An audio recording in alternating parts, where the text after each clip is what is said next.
Good morning, everyone. I'm Jan Erickson from Stepping Aside, and welcome to Somewhat Daily Tarot and Rune for the 9th day of March, 2020.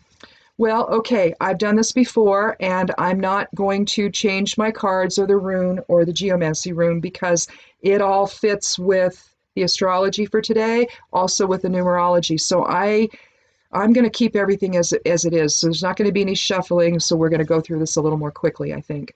Maybe. We have numerology today. We have a 3, a 9, and a 22. Okay, so we're talking, we're talking 3 amplified. So we're talking catalytic energy with the 3, but we're talking endings, completion, and resolution with the 9. But in a 22 year, that's the cosmic builder. And I've said this so far every time we do this. We're in a soul level manifestation type of experience this year. Soul's going to come in and say, all right, you guys have screwed around long enough. Ego has taken the reins long enough, and I have to come in now, and I've got to fix things. So we may see things massive that happen that seems like it's out of our control. We need to just ride that energy and trust that it's going to take us in a beautiful direction that we've not been in a long time. Right now, Mercury is out of retrograde. It stations direct today, but give it a few days to settle in. So if, electronics are weird or communications are still off, we need a chance to have the energy settle. So always before and after any type of an astrological period of any kind, you've got a little, you got the entrance to it, the energy bringing you to it, and the energy taking you away from it. Think of it that way. So energies are still kind of there. But however, Juno is still in retrograde and will be for some time yet. So we're still seeing a loosening of partnership beliefs. It's in Libra, so we need someone who's socially aware in our lives who can get a clue here about what's going on. So basically, just observe that energy still. Let's see. Moon is in the 6th house in Virgo. Today, we're going to be taking care of routine things. I always like to periodically, and it always seems to be when the moon's in Virgo, I'll then go and make sure that I've paid the bills or I've done what I need to do. Did I check everything off on my checklist from the weekend kind of thing? Moon opposing the sun. Again, we have weird energy right now. Don't take the bait. If it feels like you want to rise to the occasion and get into it with somebody, just don't. It could be that it's simply the energy right now, and it's not really anything. So maybe they're feeling it. Maybe they say something they shouldn't. Just kind of let it go, let it pass. If it's something that's going to reoccur, it will. Okay? And then you can deal with it at that time, but not right now. There's also the moon is opposing Neptune and sesqui square Uranus. Again, same sort of issue. And with Uranus, you're going to want to definitely avoid willful behavior because Uranus is the planet of surprises and the unexpected and all of that. And sometimes when that happens, we don't react real well, do we? So just kind of go, and just observe it and see what happens. 12th house Pisces with the sun, again, time for reflection. A semi-square with Venus, you might still feel unsupported by others in terms of achieving your goals. But again, as Mercury retrograde energies begin to settle, it could just be that you're not expressing them very well. And if that's the case, find another way to express it and people might get on board. Otherwise, maybe what you're thinking about just isn't all that realistic. That could be the other side of it. So. Again, semi-square between the sun and Uranus, avoid conflict. A conjunct Neptune, let intuition guide you here today. So if you know you shouldn't open your mouth, then follow that. Mercury still in the 11th house Aquarius, still originality and unconventional things. Allow that to work for you in terms of embracing new awareness and letting go of things that no longer serve. Venus, 1st house Taurus, again, take time to renew your looks and spirit, nurture your feminine side. Venus, conjunct Uranus, again, Uranus is in lots of stuff in aspect with Uranus. The unexpected could happen involving women in your life today. So a new project or path could open, but it could be someone, a female influence that does that for you, that comes into your life, maybe someone you've never met or maybe someone you know, comes back into your life and opens a door for you maybe. and gives you some support that you didn't know you had. So remain flexible and try not to be controlling of any kind of outcome. We don't know. Just when a door opens, we're not really necessarily sure where it's going to lead. You may go in a particular direction with something in mind, and once you get going, it might expand into other things. And so don't limit yourself at all right now. Sextile, the North Node, and trine the South Node with Venus. Again, a new chapter is opening, and again, specifically, a meeting with a woman may be positive in helping you open that door or head in another direction. We have a bunch of stuff in the 10th house in Capricorn. We have Mars, Jupiter, Saturn, Pluto. So again, changes on the career front or in life direction. The 10th house can be career.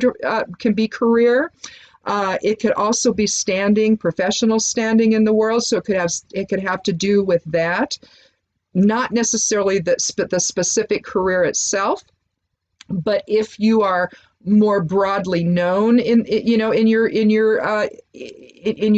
career or something, you may have a reputation or standing within that's important to you, and some of that may be reassessed and changing right now. We see it with Mars. We could explore new experiences possibly on the career front. Things could be opening up. With Jupiter, you might want to explore new horizons, new education, new awareness to try to enhance, again, your standing or to prepare your way for a new direction. So maybe you need a little training course or something, that you may need to get yourself in the running for something better. Oh, I hate when things pop up, don't you, on your computer? It just irritates me. It's like, no, I need to read that and you've covered it. So anyway, Saturn, 10th house Capricorn, we're going to reassess things, really slow down and take a look at stuff. Again, direction may change. So all of this is supporting that new direction opening up. Uranus, open to change. It's in Taurus still. It fluctuates between the 1st and 12th houses. Break free from old patterns. We're still, though, here's the other thing. We're still in semi-square Neptune. Okay, between Uranus and Neptune, where we're guarding against any deception. Now, that could be how we're deceiving ourselves, but it could be the con that's being played on us, because collectively there is one, and it has been happening for quite a while now. So whatever that is, the energy of that could be impacting how you make changes, you need to realize if you're being conned, let go of it. Turn your back to it. Go in another direction. Again, well, I'll show you when I show you the cards and why this is so important. Let's see, 12th house in Pisces with Neptune, same sort of thing. Pluto, 10th house Capricorn. This is really, I put this in bold because it's so important here. Changes on the career front or life direction are likely, not just possible, but likely. And in terms of an upheaval of sorts, where you really have to take an inner look at things. Let's see, anything that can set a new course.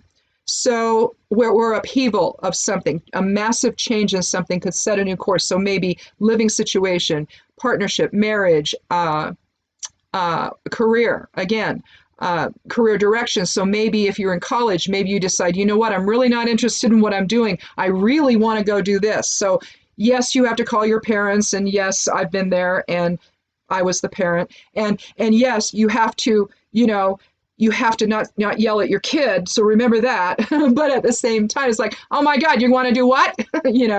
But yet it took him in the direction he needed to be. So that was fine ultimately. And I knew that. I did. But it's like, what? It wasn't that big of a change. So, but it was going to keep him there longer. So that's why it's like, what? You want to do what? Anyway, allow that to happen. It's a good thing. The idea here is we want to see the truth of self during this time. Wake up about what really matters. Again, let's see, did I do anything with Chiron? I did not, so I don't know. Wounded Healer is likely in the same sort of deal where if it's still in Aries, then things could be felt really, really deeply right now. But it means that it's time to let them go. Okay, when things start really coming up and it's the same sort of issue all the time, you've got to look within and see, where is there a wounding? There's got to be one. So anyway, let's move on anyway with the reading. And again, I have the 10 of Wands, the 9 of Pentacles, and the 2 of Cups. So let's start with the 10 of Swords, rather. Did I say Wands? I meant Swords. And we have the end of illusion, the beginning of something else. We have the dawn of a new day. We have a 1 energy. Basically, we have a 3 energy for the whole thing.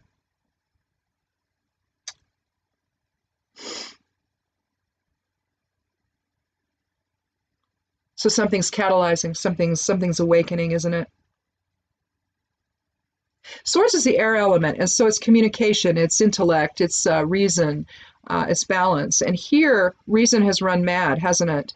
And we're no longer listening to, the perceptions and the beliefs that we have been struggling with. Maybe we don't see the sun yet, but we see evidence of the yellow sky. We see calm waters, don't we? So emotions have also settled. And whereas there's mountains in the distance, and so there could be some challenges ahead as we embark on a new path or a new direction, because that's the other thing the air element is, it's direction. Whereas like water is flow, change. It's the witch's power to know. Well, air is not. To dare is water.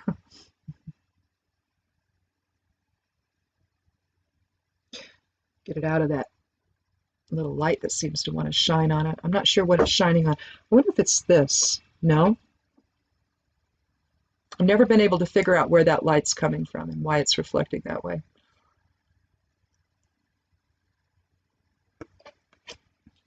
But it's an end of illusion. And then we move on to the Knight of Pentacles. Pentacles is the earth element. It's also the individual, the life of the individual. It's not just tradition. It's not just career. It's not just family, home, hearth, the Akash. It's not just that. It's the individual themselves. I was reading some stuff on the Hermetic Tarot this weekend. And that was one of the things that the guy that created that deck, he views, air, fire, and water as really the elements that we're working with. But when you get to Pentacles and Earth, you're really talking about the individual themselves and not just the stuff that goes on in your life or the issues that we face. It is that. But the impression I had is that it's really all of those other elements, the 3 elements, and as well as spirit, focusing into creating the individual, which is the real fundamental representation of Earth, which just the way they said it was just interesting. So I'll read more and I'll let you know what I find out. But that was just, I thought it was just really kind of profound. And it caused me to pause and I sat there for probably about 15, 20 minutes thinking about that and how it relates to everything I've been talking about. It's like, well, okay, that sort of opens things up in a little bit different direction, but I got to think a little more about it than to really know for sure. But here, we have an end of illusion, end of perceptions, that it maybe allows us to go on in a new direction, in strength and unity with the tribe.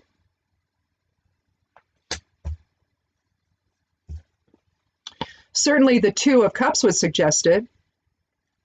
You see that same demarcation line between their coming back together and healing with one another. You see the caduceus, you see the winged lion, all indicative of healing.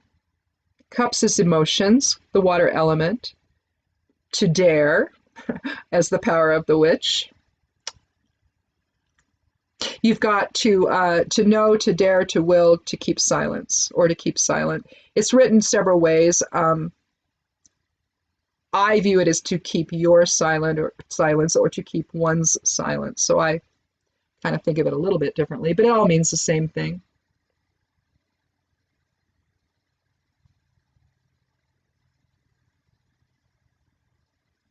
But we see the demarcation line between where they are coming back together, and you see what's in store for them on the other side of that, well, on the top of that hill, but on the other side of that line. Again, you know, higher purpose involved. It's up higher, so you see a higher purpose there with the demarcation line there at the water's edge between the water and the mountains. It's presented a little bit differently, but it's there nonetheless, isn't it? I view these things as the end of one period and the beginning of another one, or the end of one phase and the beginning of a new one. And I just think that it's something that anytime you come back into harmony with somebody, you basically have to come into harmony within first. You have to resolve or let things settle. You have to let go of hurt. You have to let go of perception. And you come back in simple purity and balance with the other person. And then with that, you can then come back into healing and allow healing to take place. I don't know how you do it otherwise. You have to drop resistance. That's what's happened in this card. Both have dropped resistance. The man is reaching out, taking a step forward, and reaching out his hand in healing with the woman. You could look at this in terms of inner healing. You could look at it in terms of not doing this with somebody else, but in terms of the masculine and feminine side of self, or the projective and receptive side of self, either however you want to look at it. I'm bothered by the whole masculine and feminine resonance, or masculine and feminine polarity, because to me it seems patriarchal. It's not gender related, so I don't know why we use those terms. I prefer the receptive and projective side of self to the other. I think it describes the energetic process a little bit better than masculine and feminine, because then you have to translate it, don't you? Receptive draws in, projective pushes, right? So you can see the motion of it a little bit better with receptive and projective presence. So I think that it's that give and take within. Once we balance that and we let go, we drop resistance for all that we thought, like we're doing here, we can then move forward into the future and manifest something else. That's the other issue with the 3 energy. We're talking manifestation. And again, we're in a 22 year. It's a soul level manifesting year. So lots of change, lots of fundamental foundational change. How we see one another, how we see ourselves within society and our communities and in our families. Finding the 22 reminds me of the 4 of wands. And what you see in the 4 of wands, I will draw it very badly here, is we see, and like I said, I'm drawing it badly. If you can imagine, the X is represents garlands that are crossing above. In other words, people got married, a couple got married, and they would have stood underneath it. So you've got the garlands crossing above, and that's reminiscent of Gebo, the 7th rune of the Elder Futhark, or balanced energy exchange. And so when you get married, you're going and you're moving into balanced energy exchange with another person. Well, what they have is they have 4 poles, and it presents like that. So how you can look at that for the year for 22 is you can look at it this way. You see where I'm going with it? So in the Cosmic Builder, what we're doing is that we are really rebuilding our collective consciousness and our collective awareness, that we are part of that collective awareness and collective energetic structure of creation, and that we are not separate from one another, and that we need to be in alignment with one another. And to do that, we're going to have to become in alignment with the self, and then we can then realign with one another. And that's what the 22 is all about. That's the soul manifestation, reestablishing the soul essentially within the bodies of humanity. It has to come into alignment. It has to come into awareness that we are all one. No matter what we want to do, no matter what we want to believe, we have to let it go and understand that a new day is dawning and a new direction forward is possible in healing and reciprocity with other people. This is the profound change that, that we're talking about, the change in direction, the 10th house Capricorn stuff. Capricorns, I have a daughter-in-law who's Capricorn. She's got a PhD in neuroscience. She's very, very smart, very, very careful, very cautious, uh, a great person. She's just lovely. But a Capricorn is somebody that's going to be organized. They're going to be focused. They're going to get things done. I mean, she's a scientist, right? So it kind of shows that this may be. She's also an artist. She's a painter. She does. I mean, she's very versatile. So it's like and again, she can do that same type of focus within that, can't she? But that's what I'm talking about. The focus has to change. And with everything in Capricorn, and either in the 10th house or the 12th house or what have you, we're taking time to reassess. We're taking time to take another look and to see if what we were involved in is really what we want to be involved in. And I think the answer is going to be, for most of us, no, we need to move in another direction. We may be feeling pulled that way. I know I am.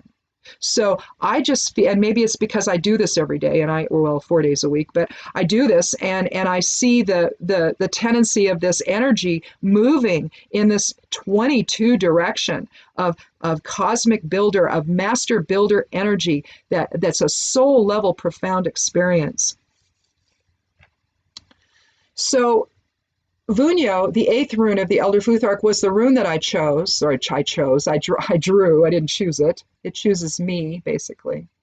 And I do that with bind runes too. I set my intention, and I'll draw 3 to 5 runes out of the bag, and whatever they are, they are.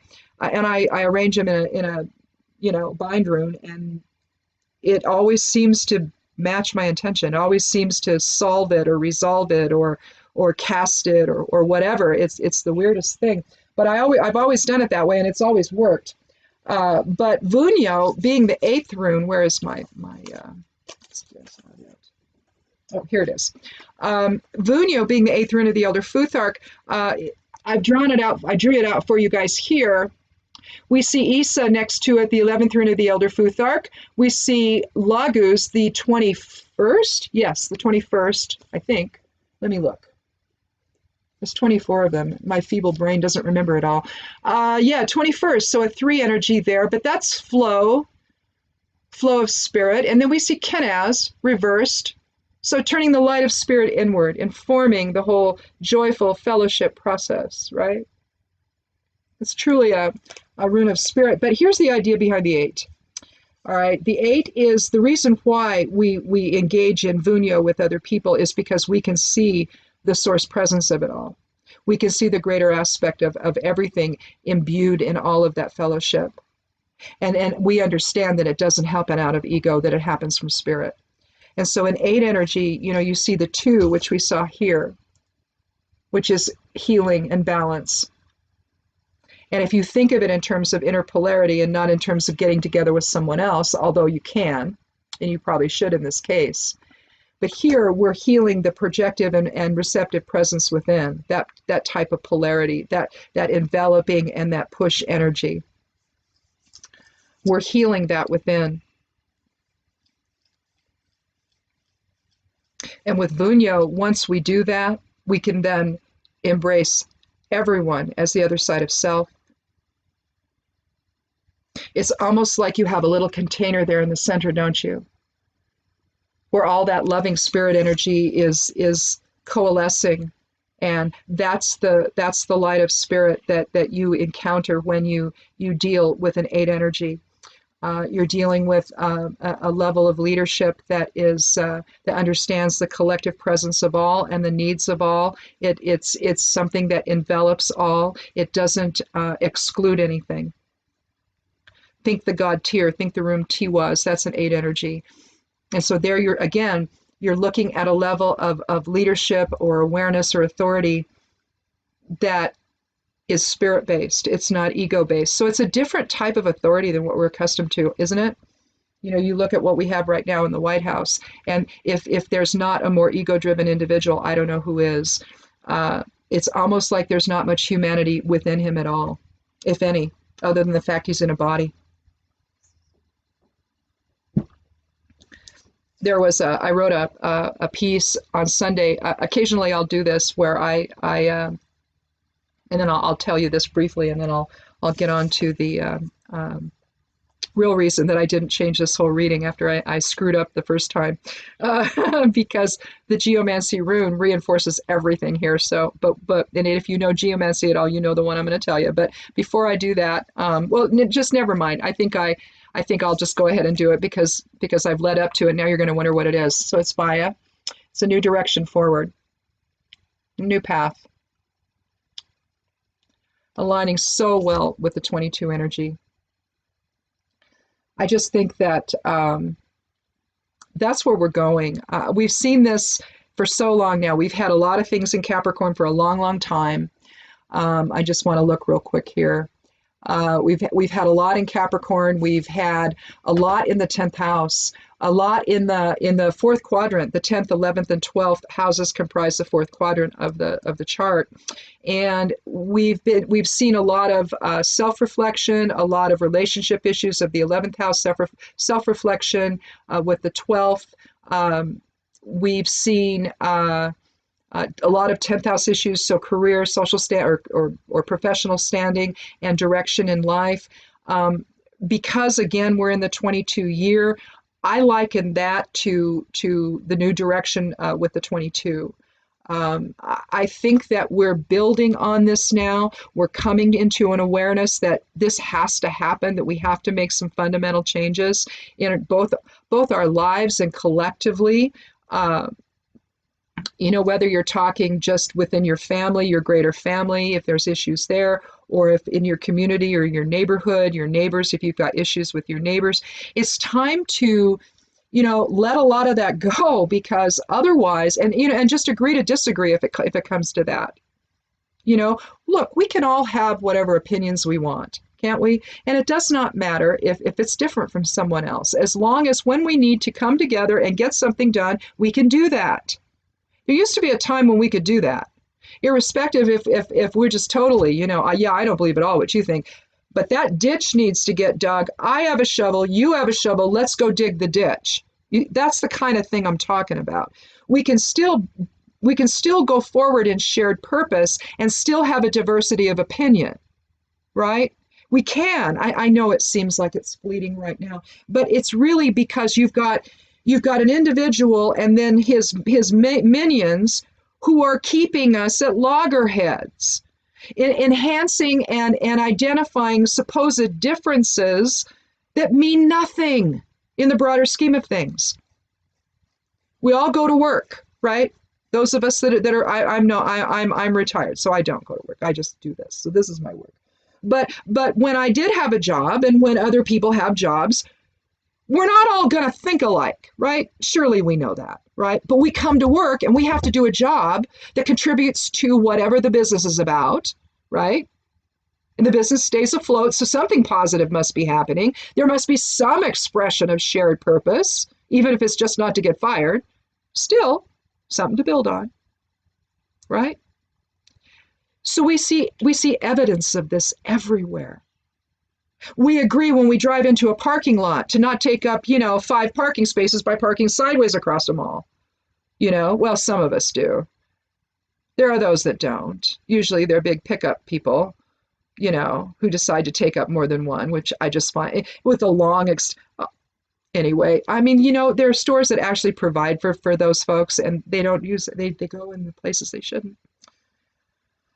We're just afraid to walk anywhere. I don't know what that is. But in any event, we understand the social norms of coming together, no matter who we are, for a shared purpose, even if it's just to find a parking space in a parking lot.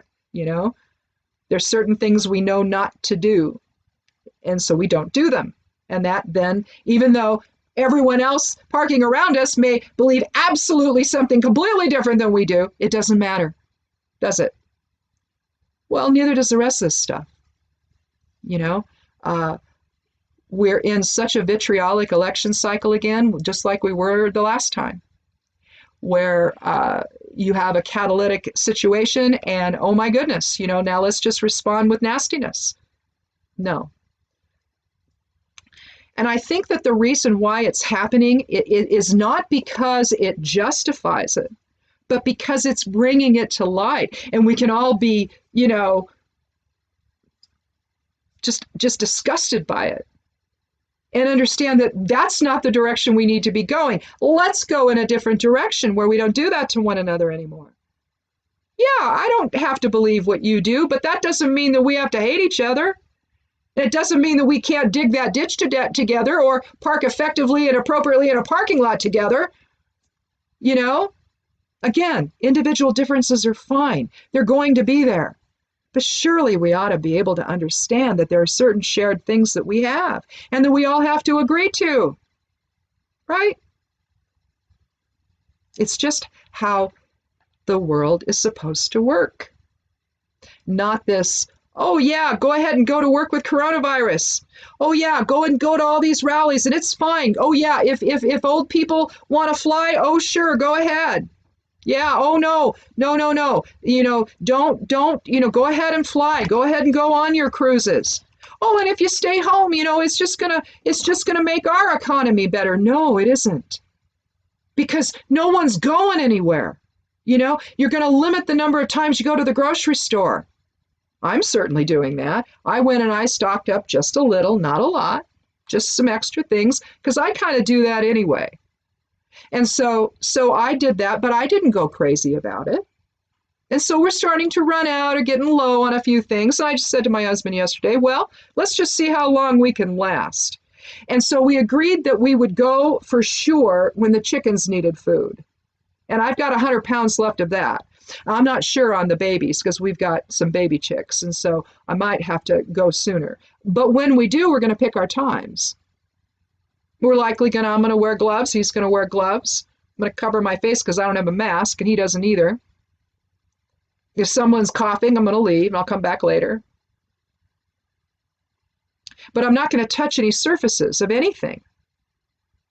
And when I get home, I'm likely going to go take a shower or something and wash completely, right? I don't know. But so there's ways to be safe, but at the same time, you still got to get on with your life.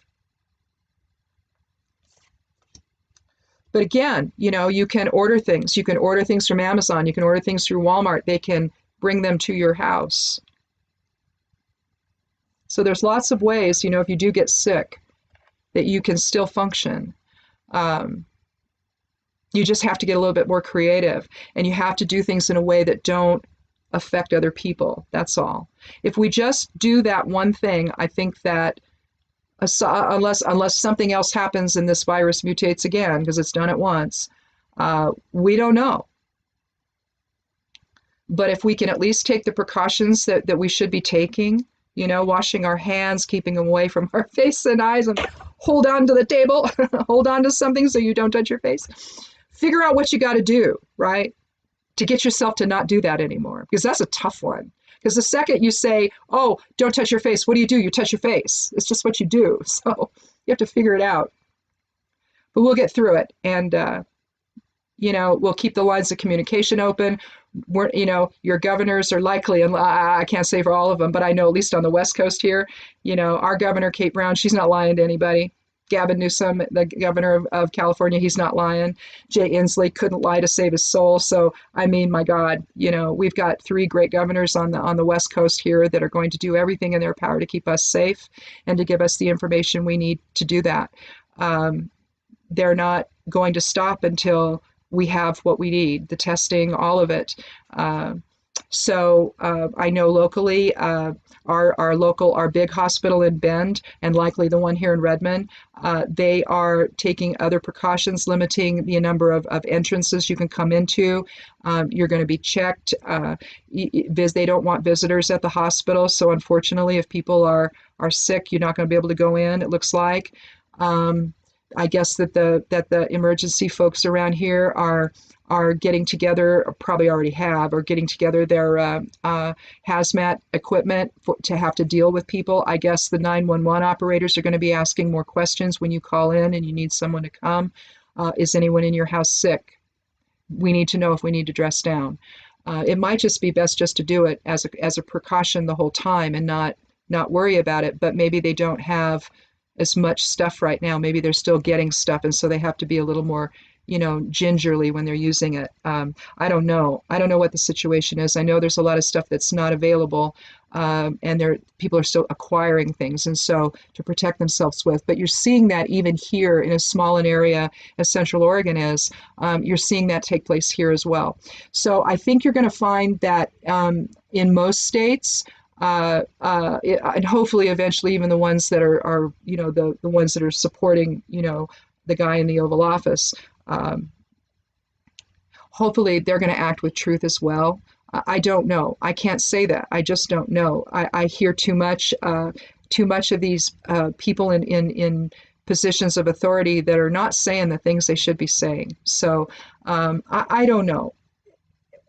You just use your best judgment, and you may just have to stop listening to them and listen to the people, listen to the medical professionals, listen to the scientists. Don't listen to the government if they're disagreeing with the scientists. All right. That's really the rule of thumb, I think, here. The scientists are going to tell you what you need to know. The medical people are going to tell you what you need to know. Listen to them. Because the rest of them, I don't know what their agenda is. I don't, but it can't be ours. All right. It just can't be. So stay safe, stay protected, wash your hands, keep your hands away from your face, and we'll see you tomorrow. Be good to yourself, be good to one another, and blessed be.